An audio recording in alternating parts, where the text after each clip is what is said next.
আজ আমরা পা রাখবো চীনের ডংগুয়ানের এমন এক কারখানায় যেখানে তৈরি হয় মানুষের মতো হুবহু আরেকটা মানুষ।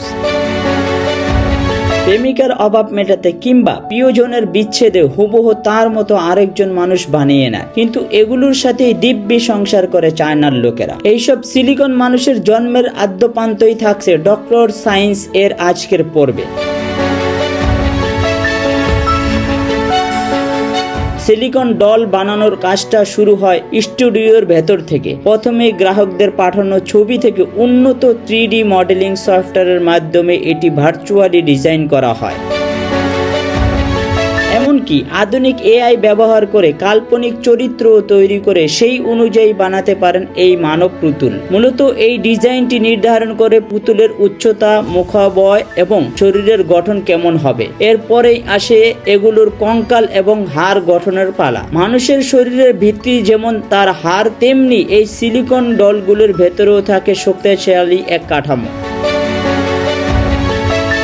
এইসব কঙ্কালকে বলা হয় স্টেইনলেস স্টিল স্কেলেটন বা ইস্পাতের কঙ্কাল, আর এই হাড়গুলোকে ঘিরে থাকে বিশেষ ধরনের ফোম ম্যাটেরিয়াল। সিলিকন বেশ ভারী হওয়ায় এই ফোম পুতুলের ওজন কমাতে সাহায্য করে এবং স্পর্শ করলে একদম মানুষের পেশির মতো নরম অনুভূতি দেয়। সবচেয়ে অবাক করার বিষয় হলো এদের হাতের আঙ্গুলগুলো মানুষের হাতের মতোই। এদের আঙ্গুলের প্রতিটা জয়েন্ট বা গিট নাড়াচাড়া করা যায়। এই জয়েন্টগুলো এতটাই সূক্ষ্ম যে আপনি চাইলে আঙ্গুলগুলোকে ইচ্ছে মতো ভাঁজ করে কোনো জিনিস ধরাতে পারবেন। তবে মনে রাখবেন, এই নিখুঁত আঙ্গুলের মেকানিজম শুধুমাত্র সিলিকন ডলের ক্ষেত্রেই কাজ করে, কারণ সিলিকন অত্যন্ত মজবুত এবং ছিঁড়ে যাওয়ার ভয় থাকে না। কঙ্কাল তো তৈরি হলো, এবার পালা শরীর বানানোর। এই ধাপটি ঠিক যেন কোনো সায়েন্স ফিকশন সিনেমার দৃশ্য। কারখানার বড় বড় পাইপ দিয়ে প্লাটিনাম সিলিকন নামের এক বিশেষ তরল ইনজেক্ট করা হয়। কঙ্কালটিকে একটি ছাঁচের ভেতরে রেখে তার আশেপাশে বিশেষ টিউবের মাধ্যমে এই তরল সিলিকন প্রবেশ করানো হয়।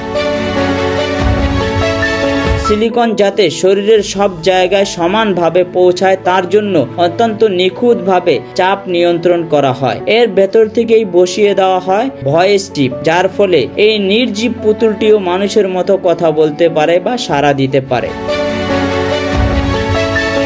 পুরো সিলিকন বডিটির এক রাত ধরে স্বাভাবিক তাপমাত্রায় রাখা হয় যাতে এটি শক্ত হয়ে শরীরের আকৃতি ধারণ করে। পরদিন সকালে যখন চার্জটি খুলে দেওয়া হয় তখন বেরিয়ে আসে সেই কাঙ্ক্ষিত মানব রূপ। এরপর কর্মীরা খুব সাবধানে শরীরের বাড়তি সিলিকনগুলো ছেটে পরিষ্কার করে ফেলেন। আপনার মনে হতে পারে সিলিকনের শরীর তো হয়ে গেল, এবার হয়তো কাজ শেষ। আসল কাজ তো আসলে এখন শুরু। একে মানুষের মতো জীবন্ত করে তোলার জন্য প্রয়োজন স্কিন স্টিমুলেশন ট্রিটমেন্ট। শিল্পীরা বিভিন্ন রঙের রঞ্জন মিশিয়ে একদম মানুষের ত্বকের মতো রেডিয়াম কালার তৈরি করেন। খেয়াল করে দেখুন, আমাদের চামড়ার নিচে নীল এবং লাল রঙের যে সূক্ষ্ম রক্তনালী বা কৈশিক জালিকা দেখা যায়, শিল্পীরা হাতের তুলিতে এই মানব পুতুলের গায়েও সেগুলো এঁকে দেন। এরপর আসে মেকআপের কাজ। বিশেষ ধরনের এয়ার ব্রাশ ব্যবহার করে ত্বকের উপর স্তরে স্তরে রং লাগানো হয়। এরপর এই রং স্থায়ী করার জন্য পুতুলের অংশটুকুকে ওভেনে রেখে নির্দিষ্ট তাপমাত্রায় হিট দেওয়া হয়। এতে মেকআপটির চামড়ার সাথে এমন ভাবে মিশে যায় যে এটি আর কখনোই উঠে আসবে না। চোখের মণি বসানোর পর যখন পুতুলটি আপনার দিকে তাকাবে, আপনি নিজের অজান্তেই শিউরে উঠতে পারেন। এই মানব নামে পুতুলটির সবচেয়ে ধৈর্যসাধ্য কাজ হলো চুল লাগানো। একে বলা হয় হ্যান্ড এমপ্লয়মেন্ট হেয়ার। এই ধাপে কোনো মেশিন নয়, বরং শিল্পীদের হাতের নিপুণ ছোঁয়ার প্রয়োজন। বিশেষ ধরনের 0.16 মিলিয়নের আল্ট্রা ফাইন নিডল বা সুচ ব্যবহার করে ভ্রু এবং চোখের পাপড়ি একটি একটি করে বসানো হয়। প্রতিটি পশম বা চুল আলাদাভাবে বসানো হয় যাতে এটি দেখতে একদম স্বাভাবিক লাগে। আঠা দিয়ে চুল না লাগিয়ে এভাবে রোপণ করার কারণে এগুলো অনেক দীর্ঘস্থায়ী হয়। মাথার চুলের জন্য অবশ্যই বিশেষ মেশিন ব্যবহার করা হয় যা সারিবদ্ধভাবে চুলের গুচ্ছ বসিয়ে দেয়।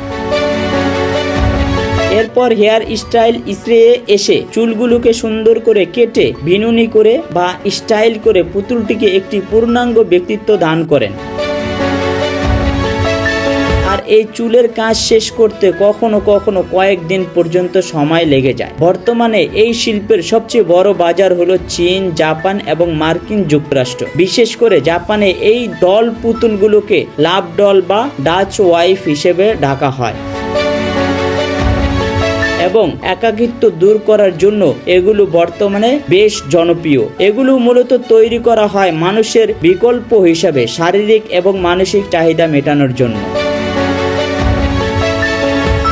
উন্নত সিলিকন এবং হিটিং সিস্টেম ব্যবহারের ফলে এগুলো মানুষের শরীরের মতোই উষ্ণতা প্রদান করতে পারে। অনেকেই আছেন যারা দীর্ঘ সময়ে একা থাকেন বা সামাজিক মেলামেশায় জড়তা অনুভব করেন, তারা এগুলোকেই জীবনসঙ্গী হিসেবে বেছে নেন। অনেকে আবার এগুলোকে ঘর সাজানো, শৌখিন বস্তু বা ফটোগ্রাফির মডেল হিসেবে ব্যবহার করেন।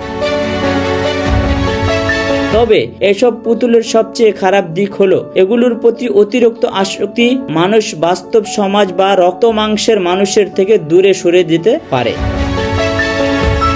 এছাড়া এই ডলগুলো রক্ষণাবেক্ষণ করাও বেশ ঝামেলার কাজ। প্রতিটি ব্যবহারের পর এগুলো খুব সাবধানে পরিষ্কার করতে হয়, নয়তো সিলিকনে ব্যাকটেরিয়া বা ফাঙ্গাস পড়ার ভয় থাকে। তাছাড়া বিজ্ঞানীদের মতে এটি মানুষের মধ্যকার স্বাভাবিক আবেগীয় সম্পর্ককে যান্ত্রিক করে তুলতে পারে। তাই এই সিলিকন বিকল্প আমাদের জন্য আশীর্বাদ নাকি অভিশাপ, কমেন্টে জানাতে পারেন আপনার মতামত। আজকের ভিডিও আপনাদের কেমন লাগলো অবশ্যই কমেন্ট করে জানাবেন। ভিডিওটি যদি ভালো লেগে থাকে তাহলে আমাদের চ্যানেলটি সাবস্ক্রাইব করুন, পাশে থাকা বেল আইকনটি অন করে রাখুন যাতে পরবর্তী ভিডিও সবার আগে আপনার কাছে পৌঁছে যায়। আজকের মতো এখানেই বিদায় নিচ্ছি। খুব শীঘ্রই নতুন আরেকটি চমকপ্রদ ও তথ্য সমৃদ্ধ ভিডিও নিয়ে আবার হাজির হব। ততক্ষণ পর্যন্ত ভালো থাকুন, সুস্থ থাকুন, নিরাপদ থাকুন। ধন্যবাদ।